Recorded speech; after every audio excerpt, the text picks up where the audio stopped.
턱에 살이 많이 남는다고 윤곽 주사라든지 흉살 주사라든지 이런 거 맞으시는 분들이 있어요. 간혹 이게 이제 약이 너무 그 함량이 너무 세서 지방이 과도하게 녹거나 아니면은 피부가 좀 위축되는 경우가 있거든요.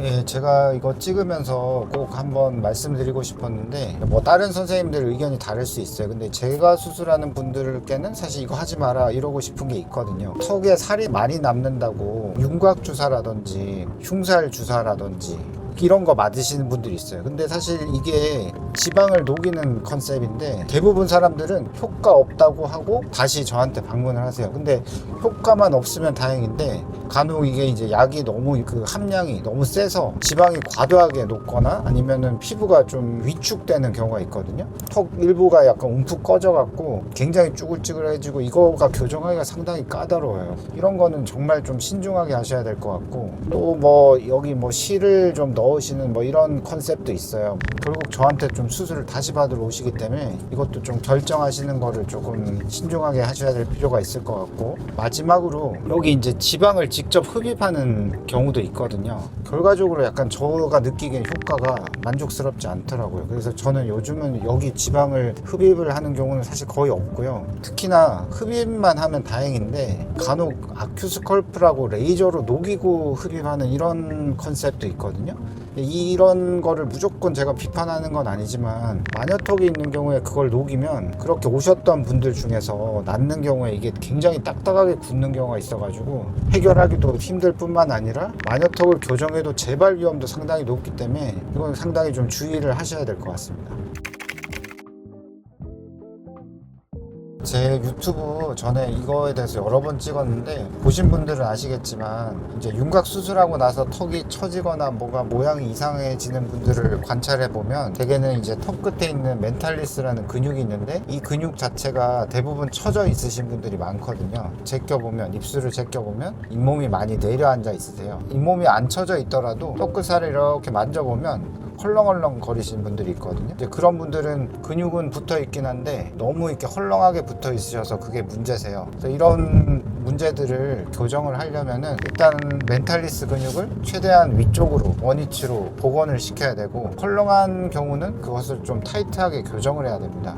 이게 이제 투명 근육 재배치술이라고 제가 이름을 붙였는데요. 그 수술 자체 컨셉 자체는 굉장히 심플한데 조금 노하우가 필요한 것 같긴 해요. 이 수술 컨셉은 예전부터 있었는데 이게 재발이 좀 많다고 알려져 있었거든요. 그리고 이 근육을 턱뼈에 이렇게 고르게 원위치를 시킬 때 균일하게 좀 텐션이 거의 비슷하게 돼야 되는데 어떤 데는 좀 강하게 어떤 데는 느슨하게 아니면 그 깊이 자체가 약간 피부 표면이랑 좀 가까이 이렇게 뭔가 봉합이 되면 수술하고 나서 이렇게 표정 지었을 때 턱이 좀 쭈글쭈글해진다든지 아니면 움푹 파인다든지 이런 게 있을 수 있어요. 다른 병원에서 수술 받으신 환자분들이 재수술 상담을 오시면 그런 것들 좀 관찰을 하고 있거든요. 그래서 이게 좀 노하우가 필요한 것 같긴 합니다. 제가 이전에는 사실 뼈 터널 시술을 안 했거든요. 제가 수술한 80% 정도의 환자들의 비율은 근육 재배치만으로도 거의 다 교정이 되세요. 근데 이제 하다 보니까 특정 환자분들은 재발될 수가 있어요. 많지는 않지만. 그런 분들 이제 나중에 이제 케이스들을 좀 리뷰해 봤더니 좀 더 강한 고정이 필요하겠다. 그래서 이제 요즘은 그런 마녀턱의 심한 정도를 좀 파악을 한 다음에 재발될 리스크가 있다 이러면 뼈에 직접 구멍을 뚫어서 뼈 터널을 뚫어서 이중 고정을 하고 있습니다. 특히나 이런 재발이 될 만한 사람들은 뼈를 너무 많이 줄여서 살이 너무 많이 남는다든지 아니면 잇몸의 절개를 한 대여섯 번 이상 했다. 그래서 이게 흉터 너무 심해서 근육이 손상이 심하다. 이런 분들도 재발 위험이 있고 턱 끝에 옛날에 실리콘 무턱 보형물 넣으신 분들이 있거든요. 넣어 있거나 아니면 넣었다 빼었거나 이런 분들도 사실 재발 위험이 좀 있어서 진행을 하고 있습니다. 그 인터넷에 마녀턱 이렇게 후기를 검색하시다 보면 조금 어색한 턱 모양 사진들이 있어요. 대개는 이렇게 이제 곡선, 갸름한 곡선이잖아요. 근데 그거 없이 여기에 이제 뚝 잘린 듯한, 끊긴 듯한 모습이 이게 잘린 턱인데, 이게 생기는 이유가 그 마녀턱이 이제 길어진 경우에 근육 같은 거가 원위치로 올라가지 않고 단순히 이제 처진 조직만 이렇게 잘라낼 경우에 길이는 짧아졌지만 이 옆에 부분에 이제 조직이 뭐 올라가거나 아니면 이제 제거가 되지 않아서 생기는 겁니다. 결국 옆에 조직이 남는 거죠.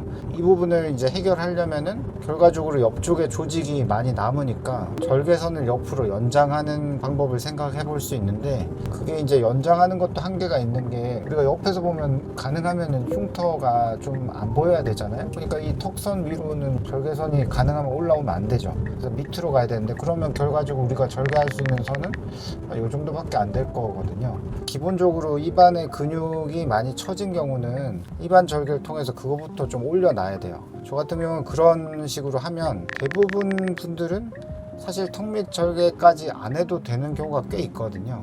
그리고 설령 하더라도 이미 위에서 한번 올라가져 있으니까 처진 양이 줄어서 절개선을 좀 줄일 수 있어요. 그래서 그렇게 예방을 하고 있습니다.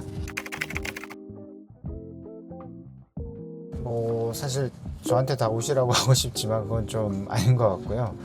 저도 뭐 조언을 드리자면 몇 가지 있는데, 하는 병원이 사실 많지는 않잖아요. 그래서 아무래도 이제 전문적인 경험, 그러니까 깊이 있는 경험이 좀 차이가 날 수밖에 없기 때문에 경험 많은 선생님이랑 직접 어쨌든 진찰을 좀 받아야 될 것 같아요. 그래서 이왕이면 뭐 CT 같은 게 있으면 더 좋을 것 같고, CT를 찍는 이유는 되게 윤곽 수술하고 나서 생긴 거니까 남아있는 뼈가 어떤 상태인지, 뼈가 얼마나 줄어들었는지, 뭐 살은 얼마나 남는지 이걸 좀 직접 보면 좋을 것 같고, 그것만 볼 게 아니라 의사 선생님이 직접 사실 확인을 좀 해야죠.